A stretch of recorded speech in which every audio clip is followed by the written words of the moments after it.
got a great show for you tonight. Thank you all for coming. We do appreciate that. Feel free to turn your mics on and to just have as much fun as you could possibly have with us. We're going to bring you over to your host right now, a very funny and lovely young comedian. Put your hands together and help me welcome Ali Fowler. Ali Fowler, ladies and gentlemen. Yay. Aw, thank you. So my name's Ali Fowler. If you want to follow us, you can follow myself and Jenya. We do a sketch show called I Know, right? That Jim lovingly produces for us on YouTube and on Instagram. So I want to talk about a couple things tonight. First of all, I gave myself a COVID phase 3 manicure. And in doing so, I realized why I pay other people to handle my business, because it looked like a fucking toddler painted my nails and my toes, my hands and my toes. And instead of using like the fancy hand drying fan that they use at the salon, I used my window AC unit and ended up with frostbitten fingers that I smudged because I'm a toddler. So does anybody, where's your favorite place to send text messages? On the toilet, right? On the toilet. My favorite place to send text messages, right? Just like all of you. So I like it. It's where I do my best work. It's quiet, it's serene. I was actually arguing with my ex-boyfriend at the time via text message. And I was trying to hold it in. Like I was trying to like hold it in. And then I just let the text and the shit rip, and I started crying at the same time. And I just thought to myself, I was like, okay, like, yeah, the universe is for sure like unfolding as it should. It's definitely aligning, right? Like relax, relate, release. So that's real personal, right? Let's get even more personal. So I would like, by a show of hands, actually, I'm looking at the audience now. This is for the ladies, all three of us. So like, raise your hand, ladies, if you think that men have no idea how intensely their texting habits are being scrutinized by us. Okay, that's fair. Thank you, Lindsay. My neighbor, Lindsay, is here. Cheers, you guys. Those of you who are imbibing, cheers. Thank you for coming. So I was dating someone who used to send me like sweet pictures, but then it like got weird, right? It got weird because he would send me pictures of like his meat smoker, like smoking meat in the backyard, like it was a fucking accomplishment. And I'm okay with like the occasional dick pic, like as long as it's done in like the right way, right? Like if Amazon would get its shit together and like Amazon airdrop shipping, right? I would like to see Amazon air dick shipping, right? So like when you send a text message out, you send it out to your loved ones, and like you're playing Mario Kart in your living room, and then like all of a sudden this like blue velvet box just like lands in your lap, right? And like you open it, right? And like out pours like glitter, like a Toblerone bar to like indicate like what's about to happen, right? And then like out of the box emerges this like beautiful like bedazzled dick, like kind of like one of those like floating car guys at like the used car shops, right? Like classy shit. Get your stuff together, Amazon air dick shipping. Okay, so I'm getting these meat pics. Thank you for laughing at that.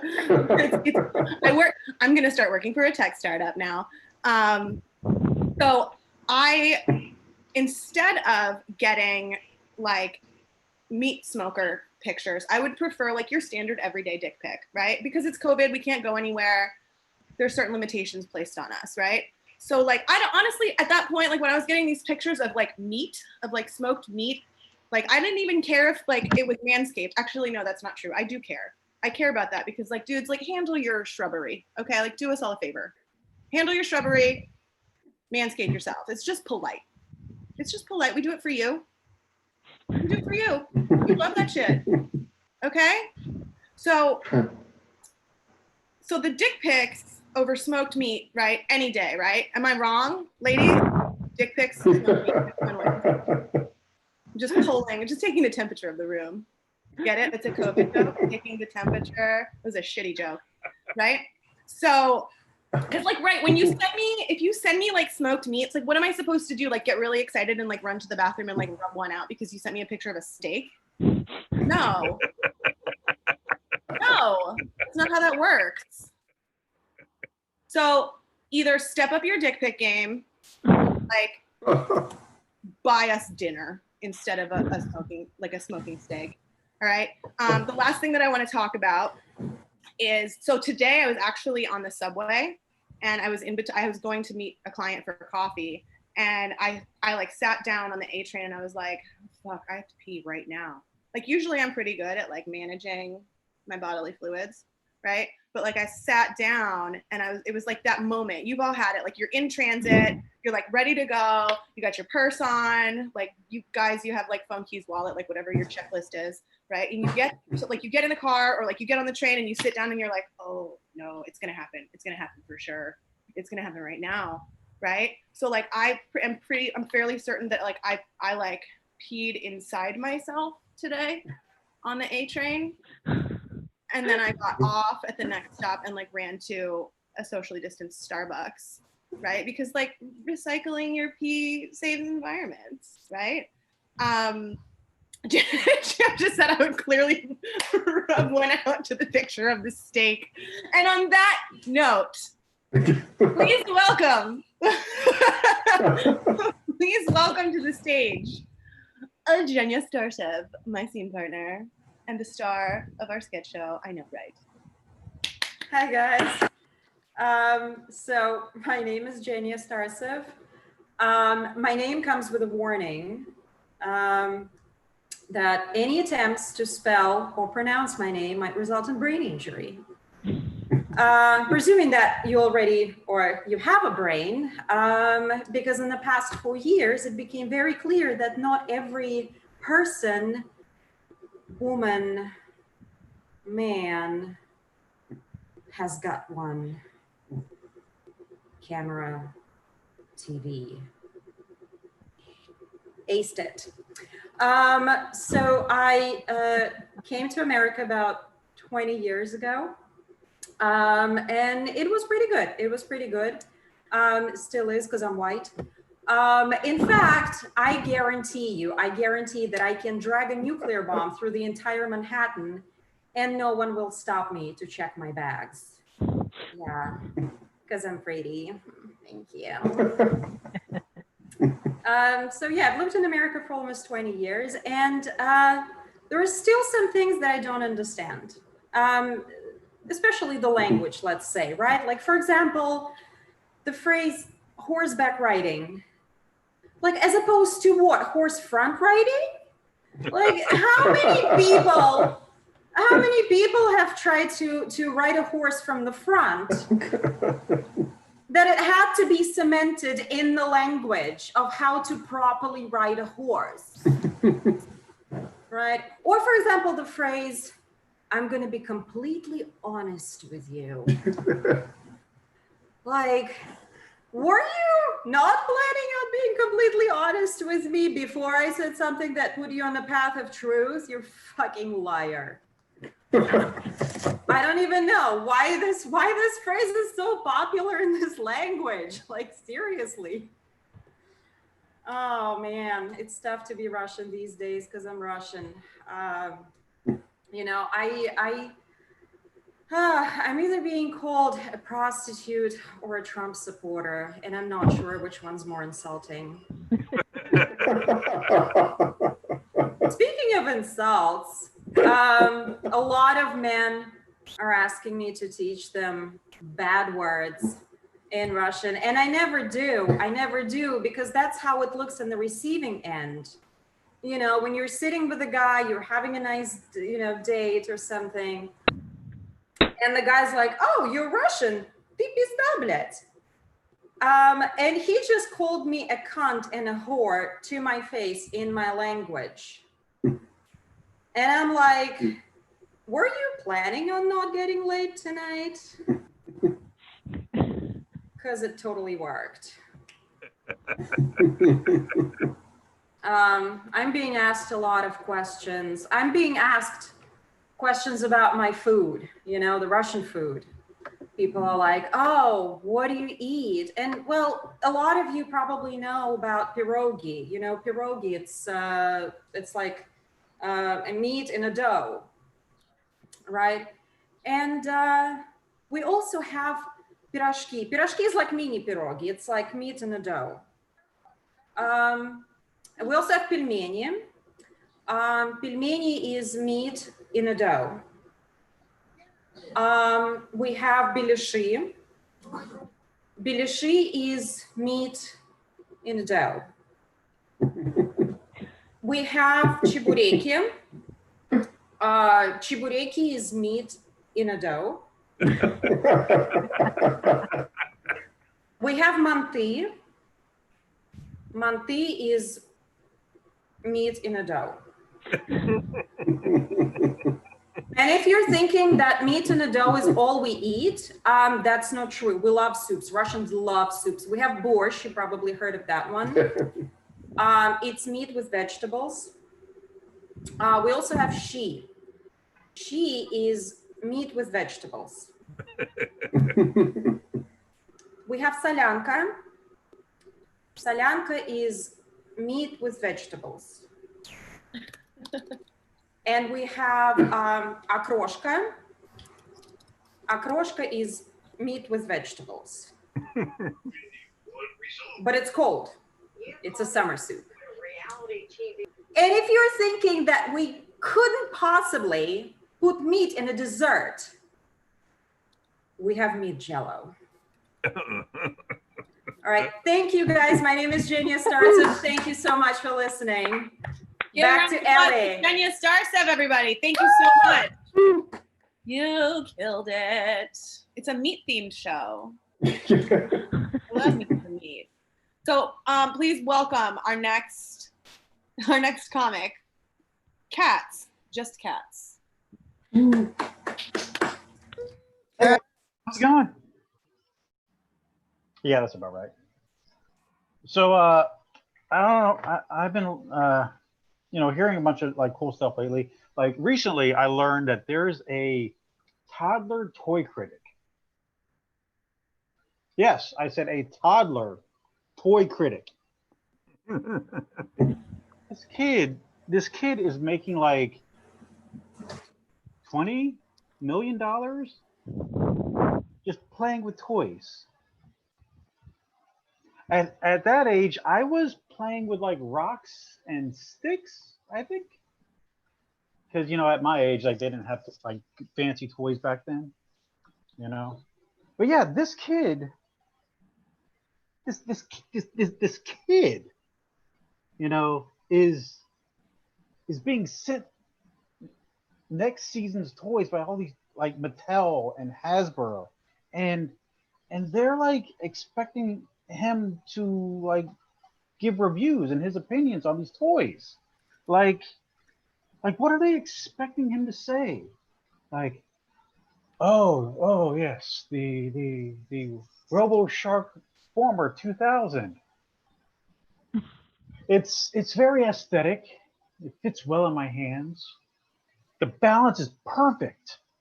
Now the rear spring coil does need to be recalibrated, because a Hooke's law tells us no. He's gonna say shit like this is blue. This is too blue. I hate blue. Blue sucks. Are you gonna call? And like the wheels tasted funny. Or I can't shove this up my nose. Like seriously. $20 million. Wouldn't you like to be in the room, like when the guy, because it was a guy, negotiated that contract? Like how did he tell his boss? I want to be in that room. So, did we get him? Oh, we got him, buddy. Oh, Max, awesome. What's it gonna cost us? Ooh. Excuse me. What was that? $20 million is for life. For life? That's per year. Excuse me. How? You read The Art of the Deal, didn't you?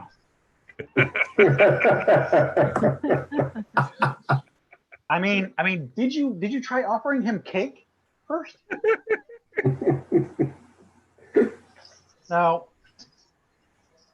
then imagine his parents. Imagine being his parents. There's no more bedtime. It doesn't exist. Oh, you want me to go to bed? I own this house. You go to bed. So, like, I mean, it's just another example of white privilege.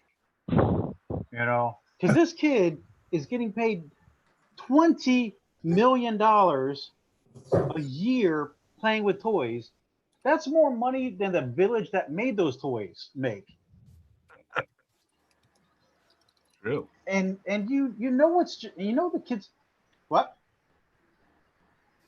Really? Oh. Turns out the kid's like Indian or Chinese. He's not white.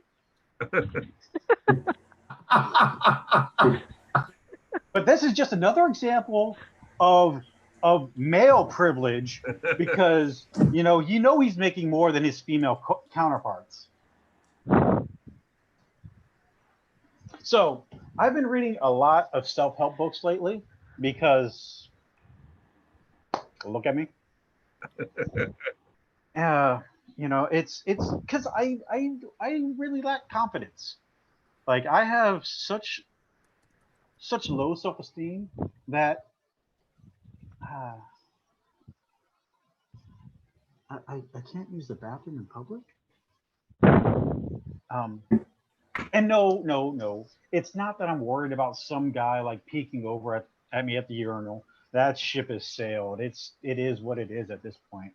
It's just that I really don't want to be judged for the strength of my stream. You know, I'm like standing there with a dollar store like squirt gun, and I got to compete with the guy next to me who's power washing the ceiling. I can't handle that kind of pressure, literally. But you know, so I'm reading these books to like maybe either I gotta like gain confidence and like just get over it, or I gotta figure out some kind of Kegel exercise to help me push things through. But then like I was thinking about it, are there anti-self-help books? You know, like maybe if Kanye read a book called Yes, Your Shit Does Stink, maybe he wouldn't be running for president. All right, that's it. That's all I got for you guys. Thanks. Give a round of applause, everybody, to cats. Just cats. Good job. Okay, our next comic coming to the stage is the one and only, because there's only one of you in the room, James DeSalvo. Oh, thank you. So, yep, we have Meat Smoker. We have Meat and Dough over here. It's like we're making gay porn. What's going on, man? Gosh. You know what, there are some things in the world that automatically make you an asshole, all right? Like, get behind the wheel of a BMW. You could be the nicest person in the world, but once you turn that key, you're on asshole road. It could be you, could be me, could be your grandmother. Mother Teresa could be washing the feet of the homeless. Oh, this is so nice. But the minute she clicks that seatbelt, she's an asshole. She'll be cranking down, going on the highway, cranking Springsteen, the top down, her habits blowing in the wind. She's texting, she's cutting off the Pope in traffic. And then she'll pull back into convent, take up 2 spots, take her keys, talking to some novice. There you go, toots. Park it in someplace shady, all right? Then go back washing the feet of the homeless. All or flaunting your college degree when it's not appropriate. Like it's usually when people do it to people like working class people, mechanics, things like that. The guy come out, all right, you need a new crankshaft, you need new ignition. Excuse me, I have a master's degree in philosophy. You can't pull the wool over my eyes. Have you tried checking the washer fluid and the radio again? And also, homeschooling your kid, all right? Well, I've been to school. I know what to do. Yeah, I've been to the doctor. I'm not doing home surgery either, all right? And, speaking of homeschool kids, I teach. I've had these religious homeschool kids come into my classroom. You always know who they are. Their names like Ezekiel and Jebediah, and those clothes like they're out of Children of the Corn with the big hats on their heads. And they always quote Jesus at the wrong time. So, Ezekiel, did you finish your homework? Jesus said that homework is for the fornicators and the homosexuals. You will burn in a ring of fire until your very soul melts. So that's a no on the homework? Yeah, really? You can write a 500-page manifesto with a page-and-a-half essay. Thanks. That's good, kid. Great. Been watching, for some weird reason, a lot of that show Oz lately, set in prison, which has me wondering, again, my ego's kind of big, that I wonder what my prison value would be. I'd like to think, a carton of Marlboros, what the heck? But come on, who am I kidding? It's probably just 2 packs of Pall Malls. No, it's 2 Virginia Slims and a Hot Pocket. That's it. Gosh. So, people here have been on blind dates, yes? Mm-hmm. Now, you've all asked the same question. Well, so, what do they look like? Oh, she's got a great personality. But is she hot? She's a lovely young lady with a good sense of humor. Is she hot? She's a church-going lady. But what does she look like? She's a great driver. She uses her turn signal. But is she hot? She merges really well into traffic. It's great. It's good to see Allie here and Lindsay are out there enjoying your drinks tonight. And joy for me. Because, yep, I don't drink anymore. Because good things never happened. Once I started off on 34th Street, I woke up in New Hampshire 2 days later. Yeah, I'm sure I owed child support to a sheep. God. Well, plus, growing up in the house I grew up in, there was already a lot of drugs and drinking in my house, all right? I mean, I was 11 before I realized Jack Daniels and Johnny Walker weren't my uncles. I could make a whiskey sour before I latched. 2 point did not mean we were making a quilt, all right? Gosh. And it was a minority neighborhood, mostly black neighborhood. We had hookers on the street, drag queens my sister knew. Always coming. I grew up in a Lou Reed song, pretty much. My addiction is food. And I had some the other day. Have you had the most stuffed Oreos yet? They're these monstrosities. I swear to God, this big. No, I had double the single stuffed. And I'm sure we've all tried to double up the double stuff, right? So I tried doubling a most stuff. Now, I've never OD'd on heroin before, but I'm pretty sure it's like this. I was losing my sight. There were sounds coming everywhere, and I saw dead relatives just beckoning me to the other side. And then online, read this article about this man who found out that his daughter was making porn, but he found it the hard way. He was looking up some relief material for himself and realized halfway through that the girl he was watching was his daughter. Ugh. Yeah, which brings up some interesting points. Is he sad? Is he disgusted? Does he finish? Thank you very much. Back to your host, Allie. Thank you so much. A round of applause, everybody, to James DeSalvo. Thank you. Very nice. Thank you. Very nice. Okay, our next comic coming to the stage is France Cayo. Is that how I pronounce your name? Did I butcher it? Please say no. Got it perfect. Yeah. All right, everybody clap for France. Hey, clap for me. clap for me. This is what we as comics need. We need validation. Exactly. So, everyone, I wanted to start off this set by telling everyone a nice PSA. The revolution is coming. None of you have enough Black friends. I'm looking at this crowd. We only have Isabel. The percentages aren't going to work for you during the revolution. And you're like, the revolution isn't coming. Haven't you checked out Portlandia? It's burning.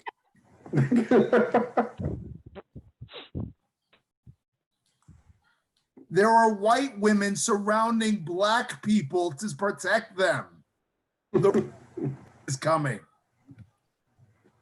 And because of that, you need more Black friends. And we're not talking about the doorman or the Uber driver that you gave a 5-star rating and he was so happy he gave you his card so he could be your personal driver, like driving Miss Daisy.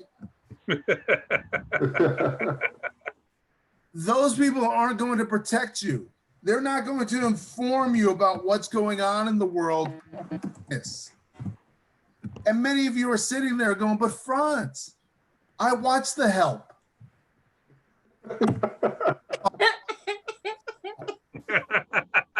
Franz, say that last part again. You got cut off.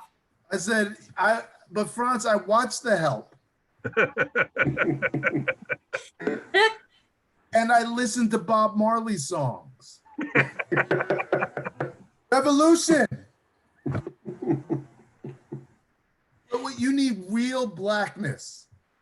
Someone to tell you that Fatal Affair with Nia Long and Omar Epps is trending on Netflix.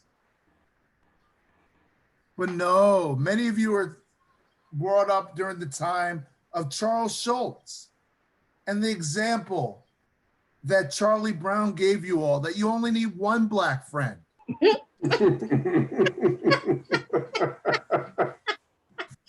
Franklin is enough. That should be the name of the show. Franklin is enough. Maybe that's the name of your, that should be the name of your special. Younger people out there, it's like Chad from High School Musical. And when you actually Google Black friend High School Musical, Chad's picture pops up. I think you all need more Black friends, and I'm willing to do that for you for a small fee. For $15 a week, I will be your Black friend. For $50 a week, I'll actually like you on Facebook and Instagram. For $100 a week, I will let you call me and spew out your white guilt.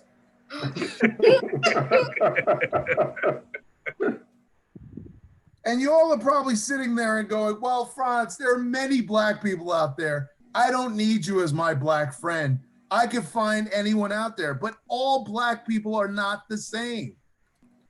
And they're not going to all be perfect Black friends. Like, you should probably avoid Nick Cannon.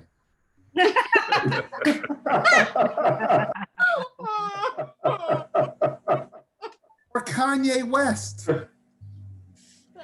Or Louis Farrakhan. They will all lead you down a path that will be pretty bad. And even though she claims to be an African American, Charlize Theron doesn't count. And I know that some of you are like, but there are other good Black people that we could use. Like, how about that great guy, Terry Crews? And I tell you, for all that is whole and raisins in potato salad, don't. And it's not because Terry Crews, you know, there's a lot of things that we could be upset about with Terry Crews, but it's not because Terry Crews didn't back Gabrielle Union when she claimed racism at America's Got Talent, because we don't back Black women anyway. And it's not because he wanted to support Kanye West for his run for president, because there could be a good cabinet position in it for him. We've all seen Idiocracy. He'd be one heartbeat away from the presidency. And it's not because, oh man, I lost my train of thought. But yes, but what it is because he wants to defund Pornhub. Because Terry Crews has said that Pornhub is the devil and he was addicted to porn. So he wants you to not bow down to that horrible thing. And I sit there and I go, Terry, you dumb motherfucker. Pornhub is a private company. You can't defund it. And during this time of COVID, no woman wants Pornhub to go away. My wife has even told me there is no way that you would give up Pornhub. I tried to give it up for Lent. I asked for her permission. And she said, there's no way you're going to take this extra time to pound on this pussy just because you want to try to get into heaven.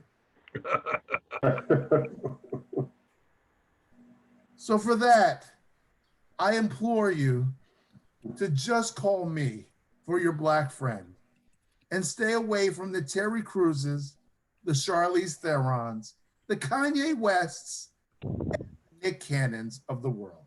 Thank you, and have a good night. Give it up for France Kayo, everybody.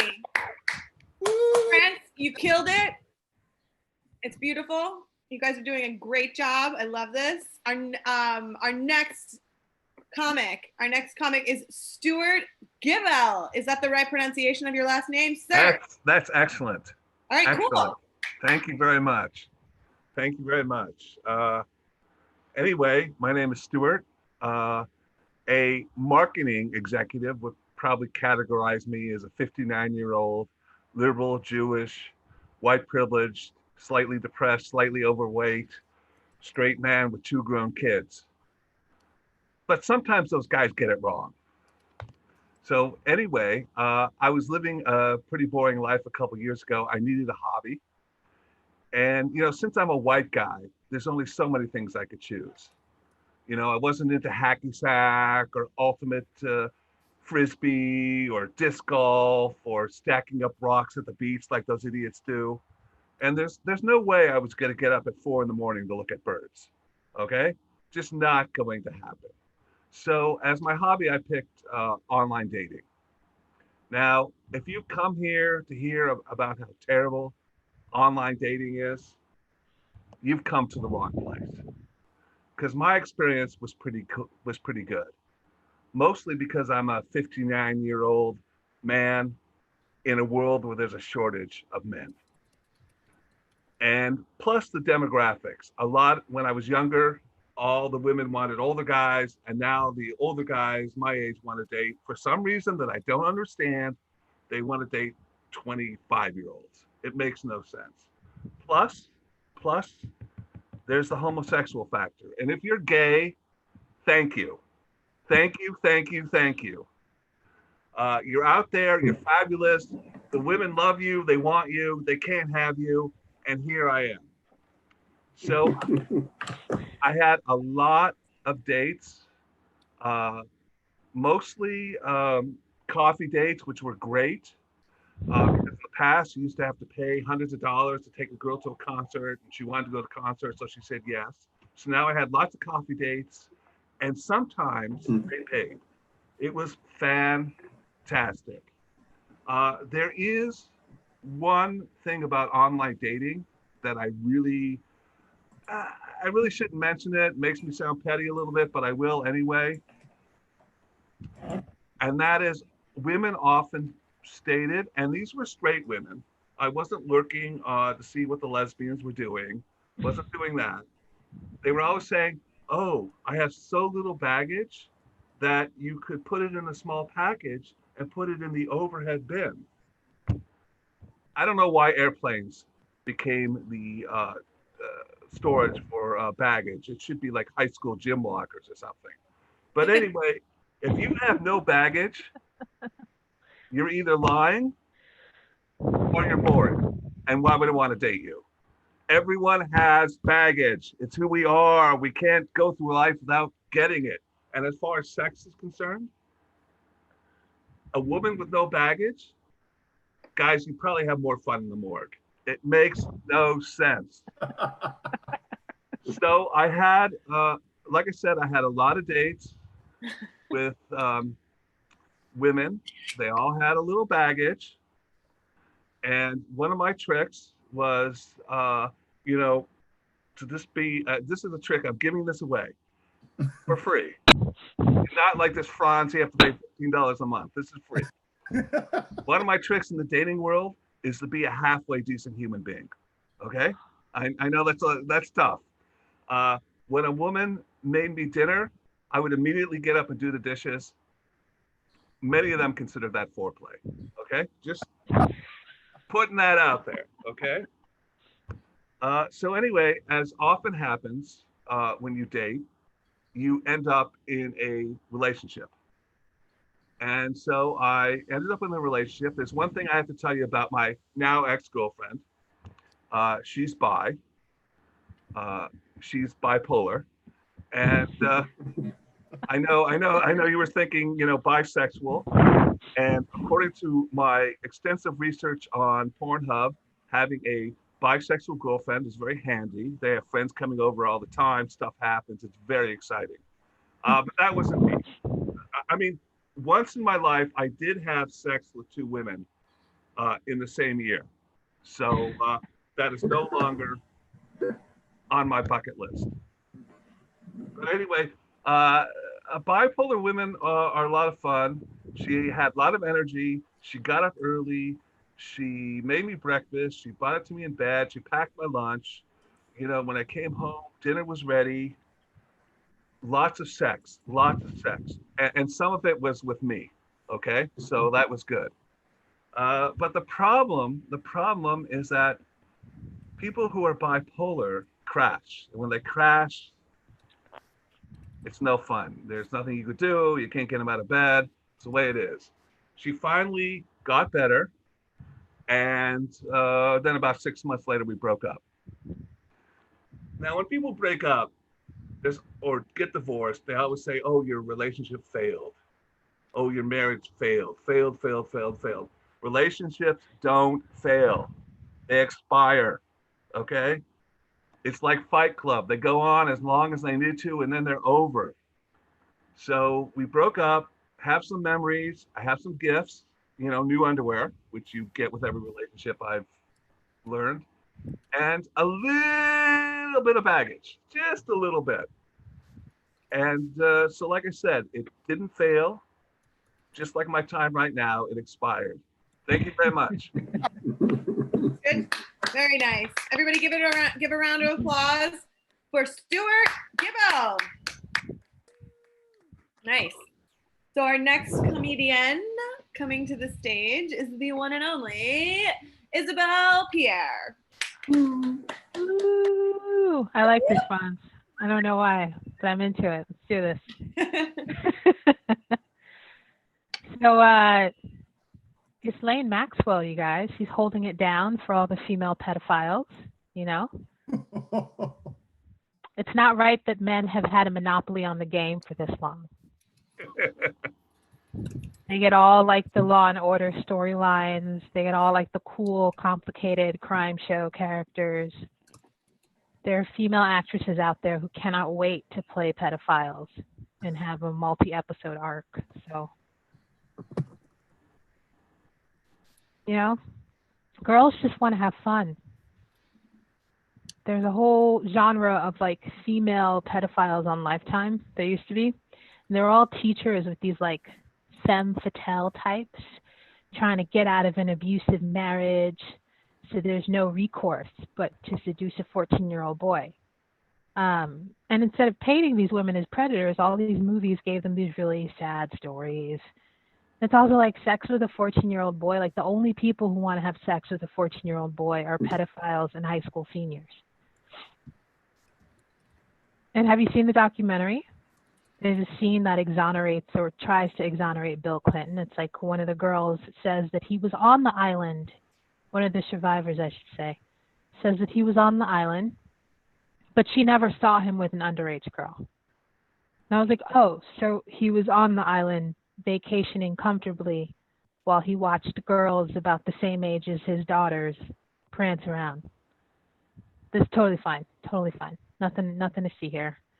Everyone who's on the island is cool. No one's culpable. So I've been doing a lot of online dating, and I have yet to receive an unsolicited dick pic, and I'm really disappointed. Just, I'll send you. waiting- I'll send you a picture of a steak later. Thank you. Way to make me feel undesirable, internet. So I'm on Hinge, and every once in a while you'll get an email from Hinge that matches you with someone, and the subject line is, "I think you two should meet," and the app is always wrong. I never want to meet the person, and I'm like, why, algorithm, are you not understanding me? Like, why are you getting this wrong?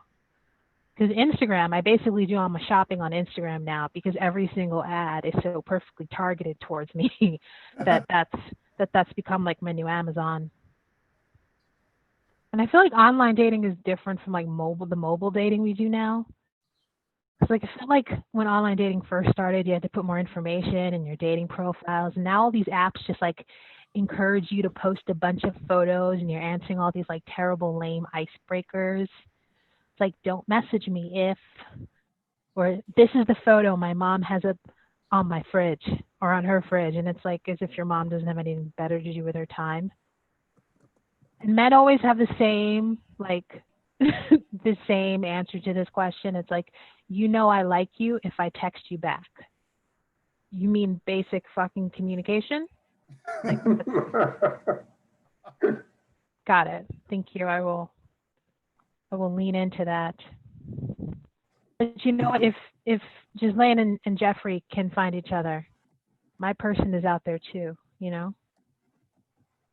wonder what their icebreakers would have been like. It's like, text me if you think the ending of Lolita, where she runs away and marries an age-appropriate man, sucks.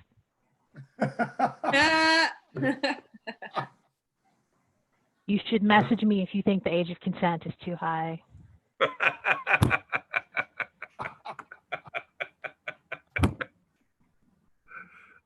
So I have a crush on this guy, and he listed me as a close friend on his Instagram stories, and I can't tell if that makes me special or if I've been friend zoned.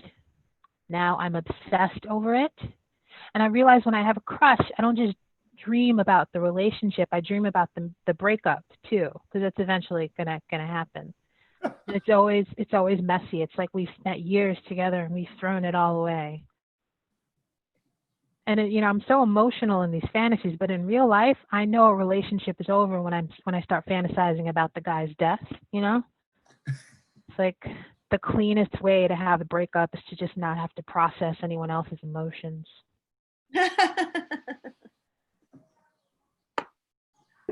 Whenever I put on a bra these days, I feel shortness of breath and immediately think I have COVID, but it's always just the bra. Yep. Always. I hope those things don't make a comeback. I would like for COVID to take bras away. I can't believe I used to just have like sex with people without examining their personal hygiene. Like, so much can go wrong with genitalia. And I'm not even talking about STIs. I'm just talking about like regular ass like uncleanliness. Honestly, probably built my immune system. So thanks, dirty man. The most fun I have like seducing people is to dress up for my Instacart and Uber Eats delivery people. It's like the beginning of a porn fantasy. Like, I meet them at the door, I smile, I'm clearly very desperate for sex and attention, but then like it never evolves into actual touching because like you can touch my food, but not my vagina. You know. That's it for me today, guys. Thanks. Give it up for Isabel Pierre, everybody. Isabel, drop us your Instagram and your contact information and everything like that. Let us know if we can find you guys. All of you, please share your social media with us so we can stay in touch. You guys, okay. Our next comic is a fucking legend. My dear friend, shut up and take a compliment, Jim. A legend? My dear friend, an incredible human being, and highly inappropriate, everybody, Jim Mendrinos. I'm highly inappropriate? That is the weirdest thing I have ever heard. I don't think I'm highly inappropriate. I No, could you're be not. highly inappropriate. I should be highly inappropriate. But not recently. So wanted to just run a couple of things by real quick, and then I will kindly release the audience. But I wanted to talk about a friend of mine has been calling me more and more frequently from Los Angeles because I worked in television production for decades, and one of my jobs was running a network called the Playboy Channel, which, if you don't know it, it's basically there's no programming. I just scheduled boobs in different time slots. That was the sum total of my job. 8:30, there's 38 C's. 10:15, the Return of the B Cup. That's pretty much what my job was for about a year and a half. And everyone who worked at Playboy with me kind of looked like me, but older.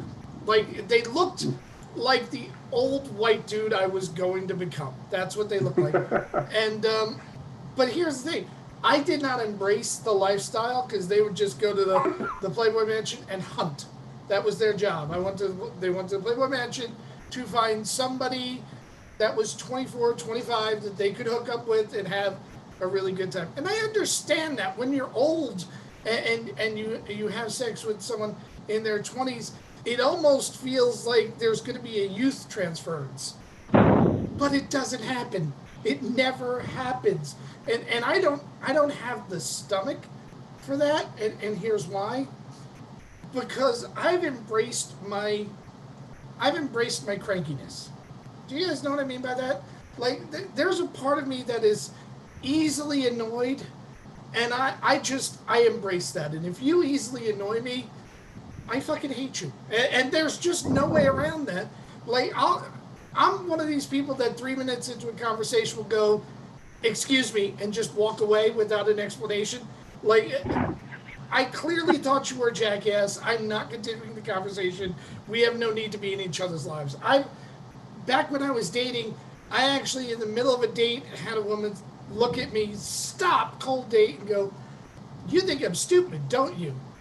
And my answer to that was, well, no, not consistently, because she wasn't consistently stupid. I could deal with consistently stupid because you could time out things and just concentrate on the pretty. But it was her inconsistency of stupidity that just made the date difficult. So I've embraced this feel, and here's the whole thing. You could date a 24-year-old or a 26-year-old, and you look across the table and, oh my God, fucking hot. It's not even like romantic, it's nostalgia. You know, you're like a guy who bought a classic car, like, take a look at her, I used to ride one like her back in high school. That's all you're doing. It's just fucking nostalgia. But you eventually have to talk to the person. You eventually have to talk to that person. And I don't have the stomach for it, which is why I never went hunting for the youngins. In fact, I always dated older women. Like when I was in my teens, I was dating women in their 30s just because the stories are shorter and they want to fuck more. So I found that to be the way I would go. Cut to my friend just prior to COVID. Meet my friend who is 66. I want you people all to do the math with me. He's 66. And he produces television and is a name that if you're in television, you would recognize. And he met a young lady at a television convention who had literally just turned 18. That's just- Yeah. And as far as bad mathematics, how much does 66 go into 18? As often as you can get a pill. That's the answer to that question. But he sees her and he calls me up, and this is back in February. He says, Jim, I think she's the love of my life. I'm moving her out with me to California. So he flies her from her house to California. Meanwhile, she doesn't just have a daddy issue. She has a granddad issue. That's what she has. All right? If you're 18 and hunted a 66, I get it. The dude's loaded. But so then COVID hits. And for the past 4 months, he has been locked in the house with an 18-year-old girl. I'm not even going to say woman. You're a 66-year-old man in quarantine, and you're locked in the house with an 18-year-old, and she always wants to do stuff. Here's what I can tell you, because I'm in my 50s. I never want to do stuff. I never, Jim, you want to go out? Nope, I'm good. Jim, you want to watch TV? I got a book. I'm good. There's nothing I ever want to do, but when you are 18, you want to do everything. Jim, I'm in my 30s and I don't even want to do stuff. Well, because you're very old. But let's face it, in porn years, you'd be washed up. But the bigger thing about this is she's literally all the time excited and wants to do stuff. And I called him up the other day because he's been texting me, and the texts sound more and more desperate and more miserable. And I'm there like, you just need to talk to somebody that understands some of your references, don't you? And he goes, yeah. I said, she doesn't even know the same music, does she? He goes, no. I said, how bad is it? He goes, well, she wanted me to explain what punk rock was. Here's all I'm going to say. This is why I can't own a gun. Because if I were ever dating somebody and they said, explain to me what punk rock was, I would just kill them or myself. One of us would immediately have to die in this scenario, because I really don't want to be with somebody that has to have punk rock defined to them. And I really don't want to think I'm so shallow that I would explain it to someone just to fuck them. So one of us must die at that moment. We had a 22-minute conversation. And he's there like, can you talk to her and tell her to chill out a little bit? And I'm there like, no, perhaps you should ask her mom and dad to do that. Oh, I forgot. They don't talk to you because they think you're a fucking pedophile. So we've been having fun with that. I've been texting him things to do with an 18-year-old, like bring them out for ice cream. Give them a gold star after a particularly good blowjob. Just little things that'll just make him feel more participatory in this. I also want to talk about, because we're in quarantine now a chunk of time, and this has been the most time I've ever spent in my house. Ever. In my life. Like, even when I was a kid, I would get up and leave and not come home sometimes for months. But again, I would just leave. And now at quarantine, you got to be in a house like all the time. And there was a 3-day stretch where I did not leave the house. And I now fully understand the shut-in mentality. I totally get that, especially now in the age where you could have everything delivered to you. I'm just sitting here going, this is, I survey all I own. It's the most you can do to having your own kingdom. You know what I'm saying? Except it's a really shitty kingdom because it's a 2-bedroom apartment in the middle of New Jersey, which is the worst kingdom in the world. Do you know what I'm saying? We here in apartment C are going to attack apartment D. It's not a good scenario. But I've been void of friends. I haven't gone out, and I'm very socially distanced because I have a kid that has respiratory issues, so I'm incredibly conscious of, no, I'm going out for just the minimum. were being ultra precautious, taking no risks. But the other day I was in the city because I had to go there for a medical appointment, and a friend of mine said, I want to give you cookies. And she, as I'm driving by, I rolled down a window, she threw the cookies in the window, and she's like 8 feet away and got a mask on, and I'm in the car and I got a mask on, and 20-minute conversation with somebody who's not living in this house and not on Zoom. And it was the first time in months that had happened. And it was just frightening to me, because afterwards, just this rush of feelings that comes up, like, oh my God, I need to see people. And I'm not a person that needs to see people. Like, there are family members that I haven't talked to in 40 years, when my wife and I got married, she goes, do you have a brother? And I went, if he's not dead. I mean, I'm not sentimental with my brother. And I got attached, and I'm feeling bad. And what was worse was later that night when I went to sleep, I had a sex dream about a platonic friend.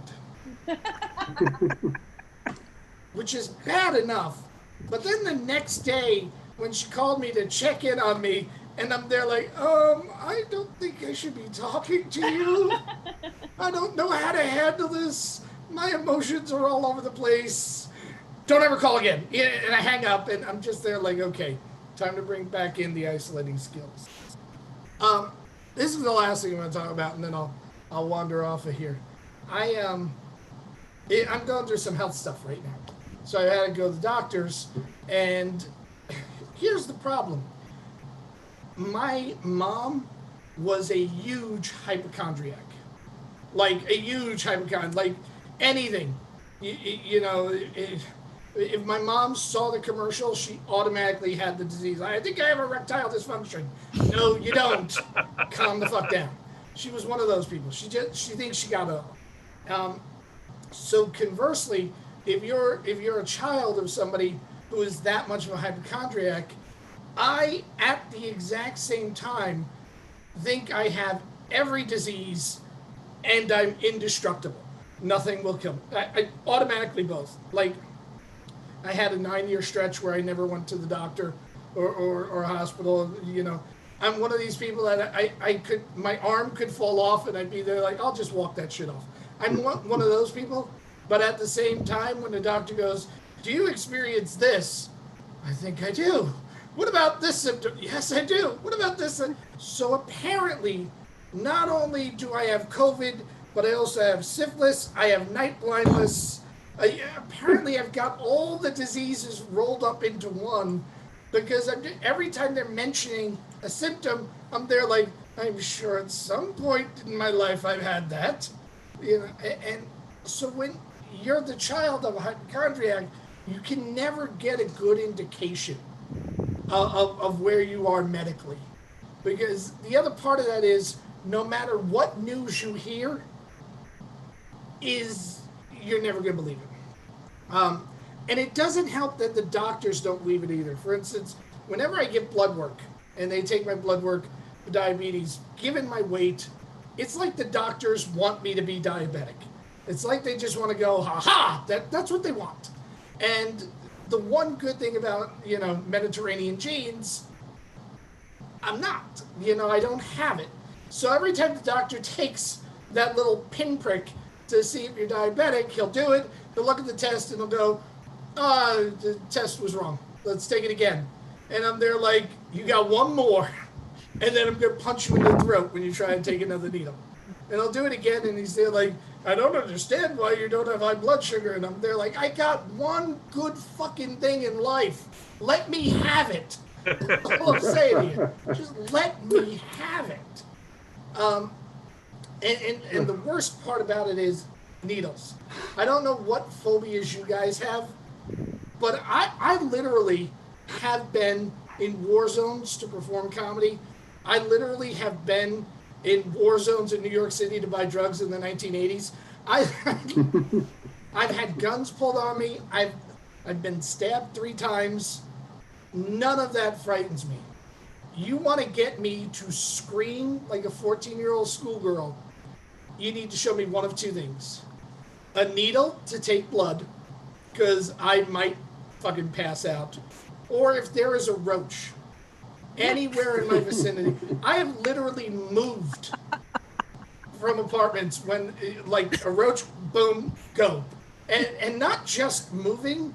This is how crazy it was. I was in Los Angeles, I was living there, and I don't know, roaches in New York tend to be tiny little things. Roaches in the rest of the country are fucking huge. They should come equipped with walkie-talkies, and we need to put bracelets on them so we know where they are at all times. And I walk into my house in Los Angeles, and there's a huge roach just standing there. Like, I walk in, and he's there, and I'm there, and he freezes, and I freeze. And somewhere in the back, some spaghetti western music starts playing. And we both know that one of us is going to leave here. And I moved back to New York immediately. I didn't even pack my shit. I literally, and I'm not even kidding on that, I literally locked the door, drove to the airport, and moved back to New York. Why?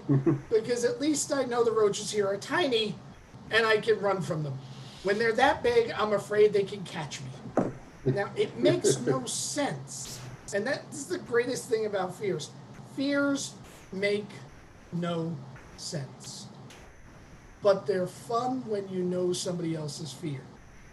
Because the greatest practical joke I ever pulled was my friend Anthony, who was mortally afraid of clowns. Yeah. And then he got married. And his wife was a comedian who was a friend of mine. And I introduced him. And I convinced his wife to show up in their honeymoon bed in full fucking clown makeup. Like, full fucking clown makeup. And better yet, I convinced her to blindfold him before she came out. And here's the whole thing. Here's how good that joke was. Immediately upon flying back from Mexico from his honeymoon, and when he saw me, he hit me. That's when you know you had a really good joke. When somebody decks you upon arrival, not even a hello, how are you, not even a you motherfucker. Nope, just flat out told it. You know, if you got a good enough practical joke, if that's what you do in life, you'll take that. You'll just take it. You guys have been a lot of fun. Thank you all so much for supporting all the comics on the show. I'm going to turn you back over to Allie to say goodbye. Goodbye, everybody. Give it up for the highly appropriate Jim Mendrinos, everybody. Thank you guys so much for coming. This really means a lot to us. I know that we're all at home shoveling Doritos into our mouth and playing Mario Kart, which is what I'm going to do with my neighbor in a minute. So thank you for coming. We appreciate you. I will see you and Jim and everybody next week. Tell your friends, drop your Cash App, whatever it is. Tell us how to find you, and I'll see you guys next week. Bye, everybody. Bye. Thank you for being a love. Turn of the B cups. Turn of the B cups. That was the best scheduling I ever did. Goodbye, everybody. Thank you, Jim. Bye.